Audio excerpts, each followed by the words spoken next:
Bilirsiniz, bu səhnə, bu dekorasiya, bu oyun qarşılıqlıdır. Qarışqadan filə qədər bir-biri ilə əlaqədədir. Allah Anar Nağılbazı rəhmət eləsin. Anar Nağılbazın sözüdür. Deyir, qarışqadan filə qədər harda yem var, ora qaçır. Ümumi anlamda deyir o.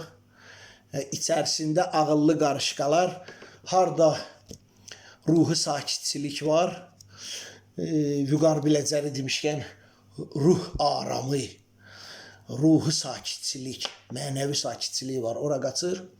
Sözüm onda deyil. Nədən danışmaq istəyirəm? Gərək Peyğəmbər demişkən, beşikdən qəbir evinə kimi oxuyasan, öyrənəsən.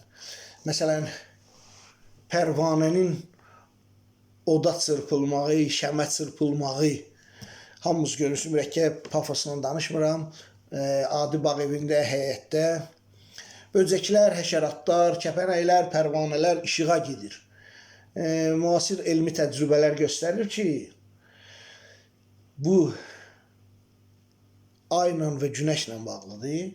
Yəni, və daha çox yaradanla bağlıdır. Həşəratlar orientasiya götürə bilsinlər deyə həmişə arxası işıq mənbəyinə sarı uçurlar. Yəni, özünüz də fikirləşin, işıq tərəfə baxmaq anlamsızdır. Həm dezorientasiya olub itirə bilərlər arealı.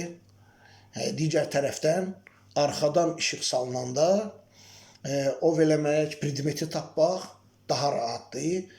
Yəni, kəpənəklərin, pərvanələrin, həşəratların oda çırpılmağına bir nömrəli səbəb onların ehtiyatı əldən buraxıb məsafəni götürə bilməməkləridir. Yəni, bunlar evolüsyon olaraq ömrü boyu öyrəşiblər ki, ay və yaxud günəş işıq mənbəyi arxadan düşsün və nə qədər uçsun, nə qədər məsafə saxlasın, əlbət ki, aya, günəşə toxuna bilməz. Ancaq biz insanların yaratdığı süni işıq mənbələrində belə şey yoxdur. Biraz oyan-buyan elədin, gedib düşürsən oda, yanırsan. Bu tək həşəratlar üçün deyil, elə insanlar üçün də ibrətamiz bir misal. Bu qədər.